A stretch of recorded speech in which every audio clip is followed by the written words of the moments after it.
আসসালামু আলাইকুম ও রহমতুল্লাহি ওবরাকাতুহ। হ্যালো ভিউয়ার্স, কিছুদিন আগে ইউটিউবে একটা পোস্ট দেখলাম, সেখানে লেখা ছিল দুনিয়া টাকার গোলাম। আসলে কথাটা কতটুকু সত্য? দুনিয়া টাকার গোলাম, এই কথাটা কতটুকু সঠিক নাকি সম্পূর্ণ ভুল? মনে করুন আপনি অনেক পাওয়ার দেখাতে চান বা অনেক শক্তি দেখাতে চান, সেক্ষেত্রে আপনি জানেন যে অনেক টাকার মালিক হলেই আপনার অনেক পাওয়ার হবে বা অনেক শক্তি হবে, কিন্তু বাস্তবে এরকম হয় না। পৃথিবীর সবাই জানলো যে টাকাই মূলত পাওয়ার বা শক্তি, সেজন্য সবাই টাকার পেছনে ছুটল। টাকা ইনকামের সঠিক পন্থা ছাড়া সবাই যার যার চাহিদা মতো বা প্রয়োজন মতো প্রচুর টাকা ইনকাম করলো। কেউ চাষাবাদ করলো না, কেউ পোশাক পরিচ্ছদ বাড়িঘর বানানোর জন্য কোনো সরঞ্জাম তৈরি করলো না, কেউ সমগ্র পৃথিবীকে সঠিক জ্ঞানের আলোয় আলোকিত করার জন্য জ্ঞান অর্জন করলো না, কিংবা কেউ আর্ত মানবতার সেবায় নিজেকে উৎসর্গ করলো না। এটার দ্বারা হবে কি জানেন?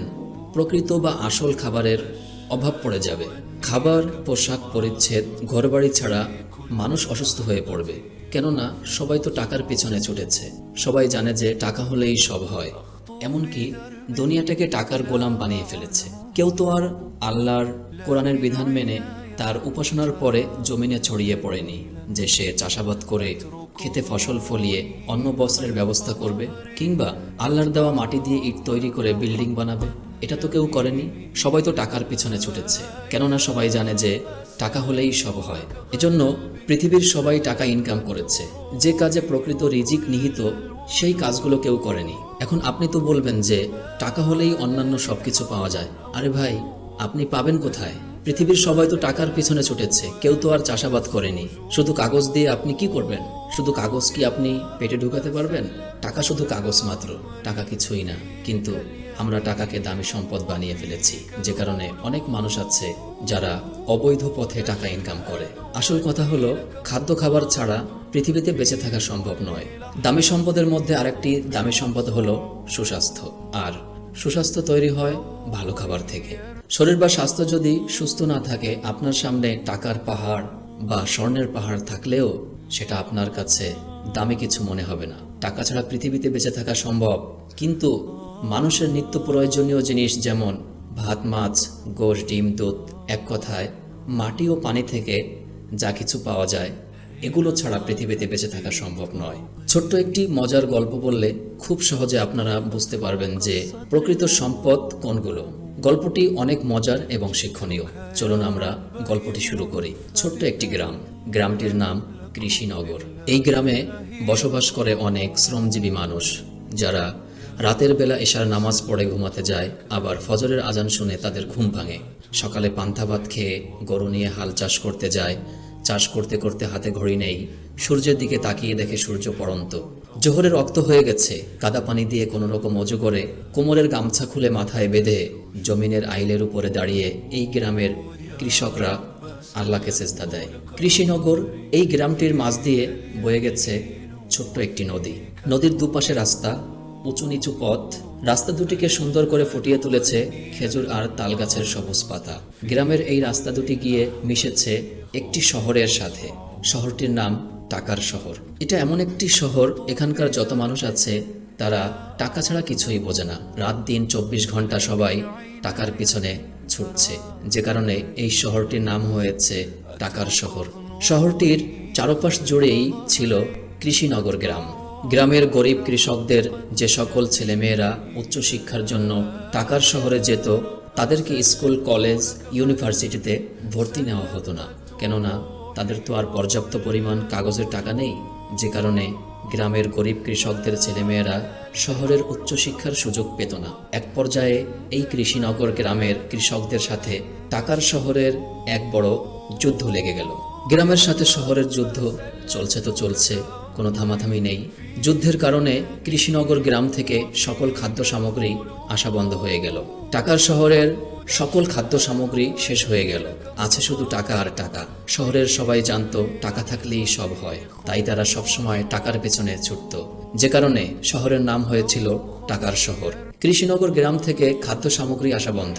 শহরের বড় বড় ডাক্তার, ইঞ্জিনিয়ার, জজ, ব্যারিস্টার, মন্ত্রী, মিনিস্টার, বিজনেস ম্যাগনেট, তাদের তো ক্ষুধা লেগেছে। এখন কি করা যায়? শহরের সবাই একত্রিত হয়ে মিটিং করলো যে চলো আমরা সবাই গ্রামের সাথে যুদ্ধ বন্ধ করি আর গ্রাম থেকে বেশি টাকা দিয়ে খাদ্য সামগ্রী কিনে তাদের মন জয় করি। এই সিদ্ধান্ত নিয়ে শহরের লোকেরা কোটি কোটি টাকা নিয়ে গ্রামের দিকে ছুটে এলো। টাকার শহরের ডাক্তার, ইঞ্জিনিয়ার, জজ, ব্যারিস্টার, মন্ত্রী, মিনিস্টার এবং বিজনেস ম্যাগনেট তারা গ্রামের কৃষকদের সাথে মিটিং করার জন্য গেল।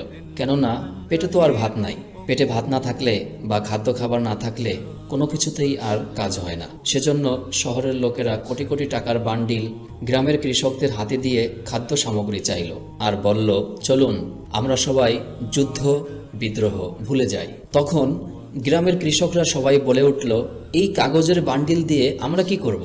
এগুলো তো আমাদের প্রয়োজন নেই। আমরা যারা কৃষক গ্রামে বাস করি, আমরা সব প্রকার ফসল ফলাই, ধান চাষ করি, গম চাষ করি, পাট চাষ করি, গ্রামের পুকুরে মাছ চাষ করি, পুকুরের পাড়ে তরিতরকারি আর ফল গাছ চাষাবাদ করি, পাট দিয়ে পোশাক তৈরি করি আর গ্রামের মাটি দিয়ে ইট তৈরি করে বাড়িঘর নির্মাণ করি। নিজে জমিয়ে রেখে একা ভোগ করা আমরা পছন্দ করি না। কেউ গরুর খামার তৈরি করলে তাকে আমরা গম দিয়ে গরু নিয়ে আসি। এভাবে আমরা বিভিন্ন প্রকার পণ্যদ্রব্য বা খাদ্য সামগ্রী অদল বদল করে মিলেমিশে বসবাস করি। এটার দ্বারা প্রত্যেকটা শ্রমিকের প্রত্যেকটা পণ্যের প্রকৃত হক সে বুঝে পায়। আর আপনারা টাকার শহর থেকে যে কাগজের বান্ডিলগুলো নিয়ে এসেছেন এগুলো আপনারা খেয়ে ক্ষুধা মিটান। শহরের ইট পাথর বিল্ডিংগুলো মাড়ির দাঁত দিয়ে চিবিয়ে চিবিয়ে খেয়ে বেঁচে থাকেন। এগুলো আমাদের দরকার নেই। এক পর্যায়ে শহরের বাবুরা গ্রামের কৃষকদের হাত পা ধরতে শুরু করলো, ভাই আমাদেরকে ক্ষমা করে দিন, এরকম ভুল আমরা আর জীবনে কখনো কোনো দিন করব না।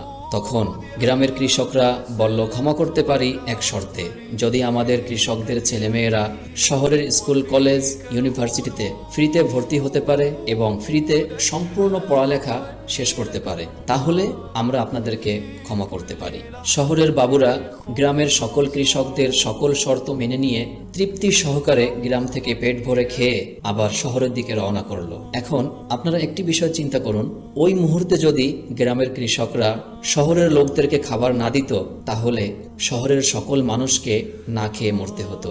ইট পাথর আর টাকা ছাড়া বেঁচে থাকা সম্ভব, কিন্তু প্রকৃত রিজিক ছাড়া বেঁচে থাকা সম্ভব নয়। এজন্য মহান সৃষ্টিকর্তা বলেছেন, যখন তোমাদের ইবাদত শেষ তখন তোমরা জমিনে ছড়িয়ে পড়ো। এখানে আপনাদেরকে কম্পিউটার সায়েন্স নিয়ে লেখাপড়া করতে নিষেধ করা হচ্ছে না বা সফটওয়্যার ইঞ্জিনিয়ার হতে নিষেধ করা হচ্ছে না। একটি কথা আমাদের সবাইকে বুঝতে হবে, সেটি হলো কম্পিউটার বা রকেট মানুষকে তৈরি করেনি, মানুষ কম্পিউটার বা রকেট তৈরি করেছে। পৃথিবী শুরুর দিকে শহর ছিল না, শহর মানুষই তৈরি করেছে।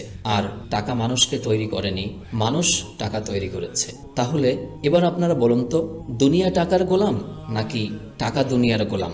সৃষ্টিকারী কখনো গোলাম হতে পারে না। আমাদের ভবিষ্যৎ প্রজন্ম সঠিক জ্ঞানের আলোয় আলোকিত হওয়ার লক্ষ্যে এই অপপ্রচার থেকে আমাদেরকে দূরে থাকতে হবে। আমরা প্রকৃত রিজিকে বরকত পাই না কেন? এজন্য বরকত পাই না, আমরা টাকাকে রিজিক মনে করি। আরে ভাই, চাষাবাদ করে যখন আপনি খেতে বিভিন্ন প্রকার ফসল ফলাবেন তখন টাকা এসে আপনার পায়ে পড়বে। সেটা আপনি নিতেও পারেন, না নিলেও কোনো সমস্যা নেই। অন্যান্য পণ্য দ্রব্যের সাথে অদল বদল করে জীবন পরিচালনা করতে পারবেন।